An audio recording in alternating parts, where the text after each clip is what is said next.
Place maintenant à la chronique culture de Dominique Chimbakala. Et pour commencer, un film qui fait couler beaucoup d'encre aux États-Unis. Ça s'appelle The Interview. Look at this. Kim Jong-un wants to do an interview with Dave Skylark? He's a fan. Look at him. If that ain't a real story, what is? Okay, let's do it. We're going to North Korea! Mr. Rappaport, I'm Agent Lacey with Central Intelligence. You two are going to be in a room alone with Kim. We got the interview! The CIA would love it if you could take him out. Take him out. Like for drinks? Like to dinner? Take him out of the town? No, take him out. You want us to kill the leader of North Korea? Yes. Bonsoir Dominique, et ce film ne sortira donc pas en salle aux États-Unis. Dites-nous pourquoi. Oui, c'est vraiment une drôle d'histoire, Mohamed. En fait, au départ, on a un scénario simple, une comédie potache, comme c'est si bien les tricotés Hollywood. En fait, on a 2 journalistes embauchés par la CIA qui doivent réaliser l'interview du dirigeant nord-coréen, interview qui a pour but de les tuer en réalité. Alors, ce film devait sortir à Noël. Finalement, il a été annulé à cause de pirates, à cause de menaces de pirates informatiques sur Sony. Les studios Sony.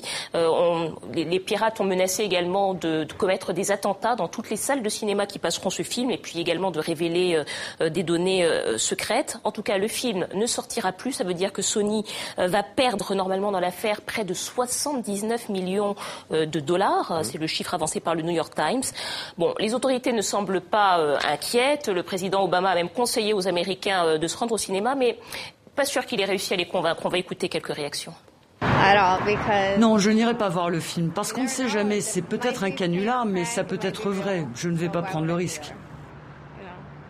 Les gens ne devraient pas avoir peur d'aller au cinéma à Los Angeles. Il n'y a pas de menace crédible. Nous croyons, et je le pense personnellement, que tous ces messages sont destinés à terroriser le peuple américain.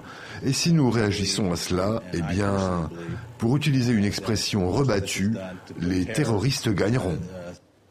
Bon, alors la Corée du Nord a réagi pour dire qu'elle n'avait rien à voir dans cette affaire, même si elle avait qualifié le film de déclaration de guerre. En tout cas, cette affaire est quand même extrêmement grave. C'est une première dans l'histoire du cinéma. D'ailleurs, beaucoup de voix se sont élevées pour dire que c'est la liberté d'expression qui était menacée, même si les studios ne sont que des divertisseurs. Mais enfin, tout de même, ils se sont rétractés en raison de menaces. La seule chose dont on est sûr, c'est que si jamais ce film réussissait à fuiter sur Internet, eh ben, cette affaire pourrait sans doute lui assurer une publicité supplémentaire. Affaire à suivre. Une exposition qui a bien lieu, c'est au château de Versailles en région parisienne, le XVIIIe siècle, Dominique, qui aurait inventé ce qu'on appelle le design. Oui, alors peut-être pour commencer une petite définition. Qu'est-ce que le design ? Pour faire simple, je dirais en fait qu'il s'agit de l'alliance entre l'esthétisme et la fonctionnalité dans le mobilier. Alors comment créer un meuble beau, fonctionnel, qui serve ? C'est la réponse à laquelle tous les designers essaient de répondre. Eh bien, ce que nous apprend cette très belle exposition, c'est que l'idée même du design est née au XVIIIe siècle. C'est un siècle, vous le savez, qui était un siècle de pouvoir économique, de la bourgeoisie, de l'aristocratie, de paix relative aussi. Et c'était donc un contexte favorable pour la création artistique. Je vous propose de regarder ça avec ce reportage. C'est la première fois dans l'histoire de l'humanité qu'il y a une réflexion sur le mobilier. Les sièges vont être tournés vers l'ergonomie, la recherche d'ergonomie. Les meubles vont être tournés beaucoup sur le rangement, la fonctionnalité et la mobilité.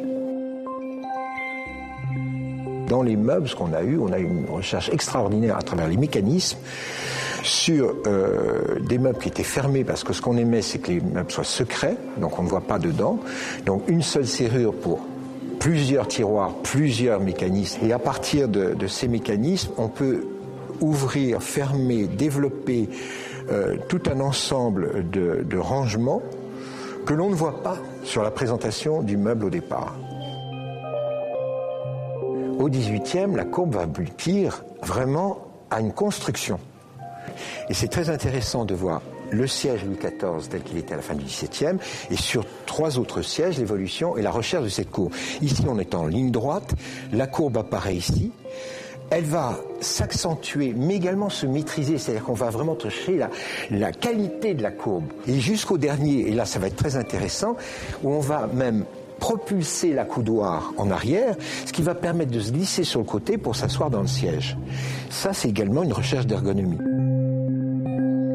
les gens qui n'avaient pas d'argent, les fermiers, les paysans, les ouvriers, etc., avaient des bancs et des sièges droits. Donc brutalement d'arriver à découvrir la courbure, qui va justement avec cette idée de confort, qui va avec cette idée d'assouplissement. C'est aussi une démarche sociologique intéressante, parce que c'est une société qui a cherché une certaine détente et une liberté. Le confort fait partie de la liberté. C'était Demander le programme. Merci Dominique. À lundi pour une nouvelle chronique culture.